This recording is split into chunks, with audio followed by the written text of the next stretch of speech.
La croissance et les menaces climatiques, comme vous le savez, les premières alertes qui ont été données donc, dans la fin des années 60, avec ce fameux livre qui liait la croissance et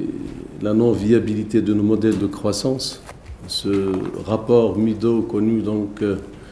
pour avoir décrié la croissance, ce rapport intitulé « Halte à la croissance », donc il posait cette problématique de voir dans quelle mesure on pourrait trouver de nouveaux modèles de développement qui pourraient à la fois garantir la création de richesses, mais en même temps garantir la pérennité et la préservation de nos ressources naturelles d'une façon générale. Et je crois depuis cette alerte, beaucoup d'initiatives, beaucoup de conférences, beaucoup de meetings, jusqu'à ce qu'on ait trouvé ce modèle de développement durable, c'est-à-dire une forme de combinaison entre trois éléments. D'abord, comment créer de la richesse, comment assurer le développement, mais en même temps, comment protéger les équilibres écologiques. Et en troisième lieu, comment garantir le lien social, comment garantir donc un développement inclusif et qui permet de faire de ce développement donc le moteur et l'axe central d'une destinée commune. Et je crois que c'est à ce titre-là que le débat est important.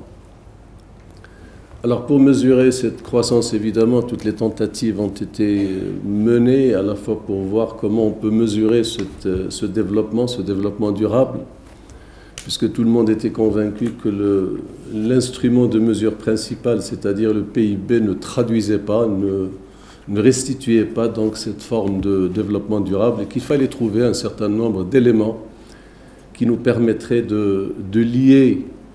un certain nombre d'éléments physiques ou techniques donc à cette notion de sentiment de croissance et de prospérité.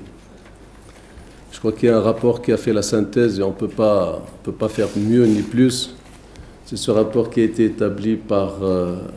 Stiglitz, par Amartya Sen et par Fitoussi à la demande du président français et qui demandait justement dans quelle mesure on pourrait avoir des instruments de mesure qui lient la croissance et en même temps ce sentiment de prospérité qui doit être senti par tous les citoyens. On a essayé de verdir le PIB pour mettre un peu de verdure dans cet instrument de mesure. On a créé l'empreinte écologique et je crois que finalement il n'y avait pas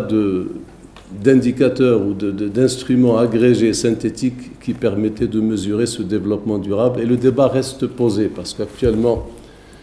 même au niveau d'un certain nombre de pays, l'OCDE par exemple, a une batterie de plus de 80 indicateurs et ceci montre la difficulté d'avoir donc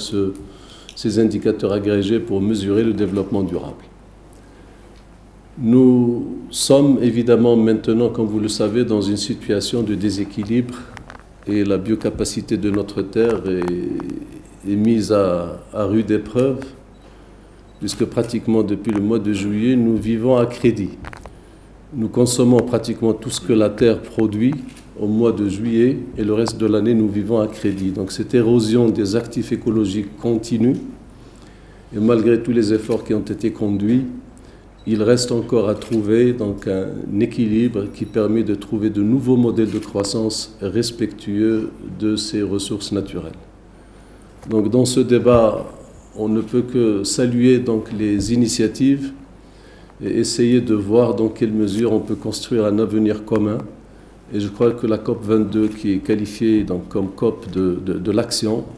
et qui survient après ce moment historique, ce tournant historique, ce succès diplomatique de Paris, et qui a permis pour la première fois d'avoir un consensus autour d'un certain nombre d'objectifs. Et il nous appartient maintenant, à partir de la station de Marrakech, de concrétiser tout cela et de les traduire donc sous forme concrète, et qui nous permet d'aborder donc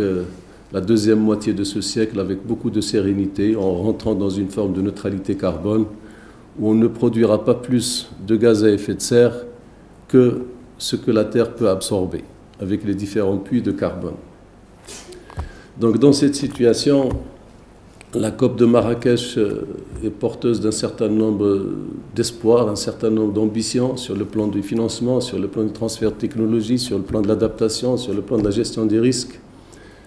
Et je crois que tout ceci forme un package et dans lequel le Maroc donc, compte porter justement la voix de pays du Sud notamment